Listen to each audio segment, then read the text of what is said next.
Vidéo numéro 2, sécuriser ses investissements immobiliers.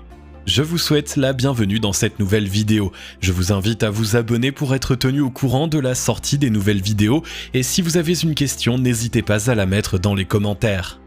Comme vous le savez, dans toutes mes formations gratuites, j'ai toujours dit qu'il fallait jouer la sécurité dans tous vos investissements immobiliers. Quand on entend les discours « investissez en étant au chômage, investissez sans un sou et devenez riche », ce ne sont pas des slogans pour moi. Et justement, depuis l'arrivée du virus en France, beaucoup de choses qu'on disait par mesure de sécurité s'avèrent très importantes, surtout depuis ces 12 derniers mois. Beaucoup de personnes n'ont jamais cru qu'une telle crise aurait pu arriver, certains ont donc pris beaucoup de risques en investissant au même endroit, en utilisant toujours la même stratégie, ce qui a été fatal pour certaines personnes. Voici les règles qui sont importantes selon moi. Ne jamais baser sa rentabilité sur des revenus de location courte durée ou de colocation. Une rentabilité à 15% et une rentabilité de 8%, ce n'est pas du tout pareil, et se baser uniquement sur 15% de rentabilité est totalement utopique et dangereux. On le voit justement en cette période de crise où le tourisme est quasi inexistant et les déplacements professionnels se font beaucoup plus rares. La location courte durée a pris un gros coup. Idem pour les colocations où une grande partie est vide car elles sont louées par des étudiants. Avoir une épargne de précaution. Beaucoup le préconisent, avoir l'équivalent d'un an de loyer en épargne liquide permet de pallier à beaucoup de soucis, comme notamment les travaux ou la vacance locative. Cash is king. Il n'y a rien de plus important que d'avoir du cash disponible.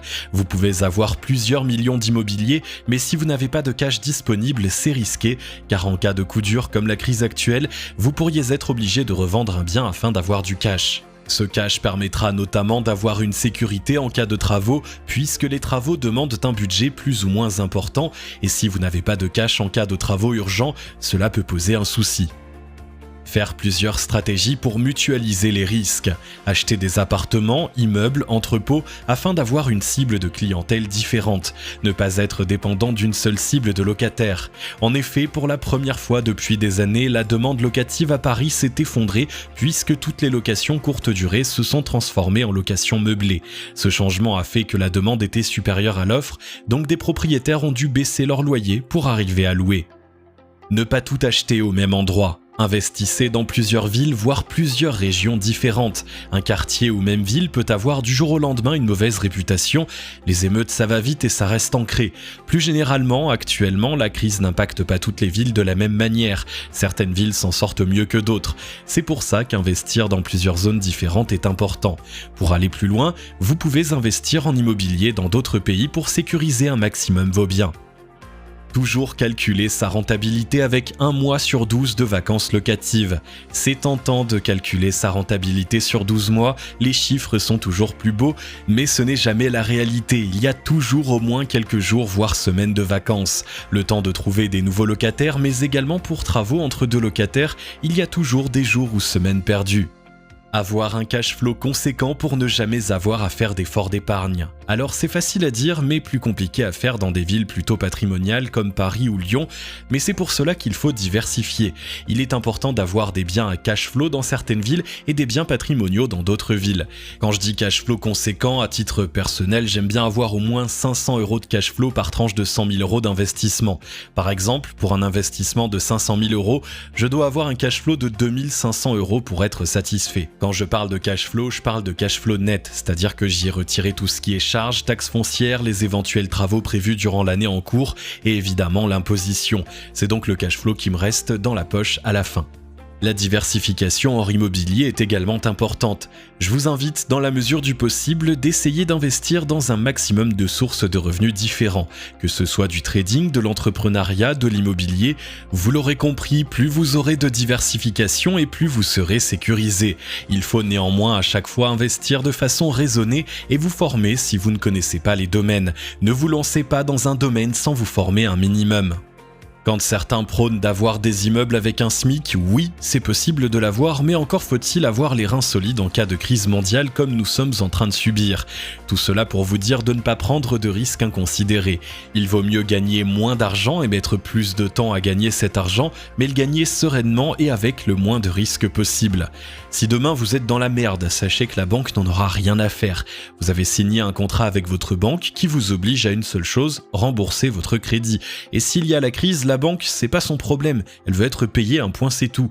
La banque se fiche si vous avez dû transformer votre LCD en location meublée à l'année.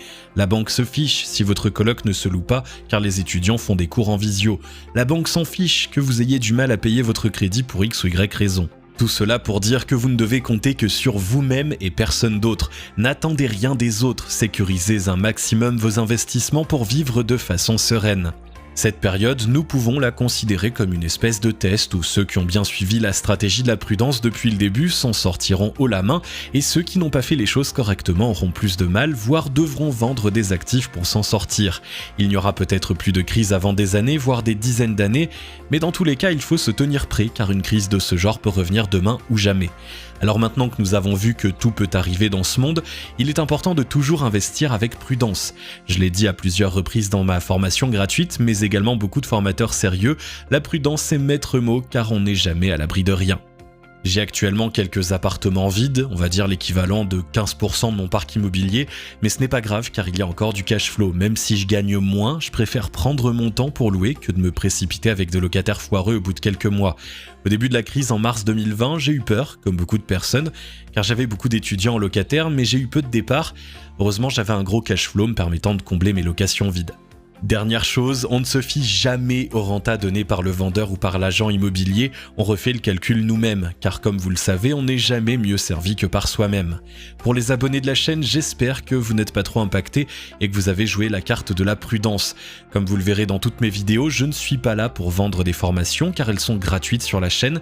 Mon but, c'est de permettre à un maximum de personnes d'investir dans l'immobilier à moindre coût tout en ayant du contenu qualitatif. Cette vidéo est désormais terminée, je vous invite à vous abonner pour être tenu au courant de la sortie des nouvelles vidéos et si vous avez une question, n'hésitez surtout pas à la mettre dans les commentaires.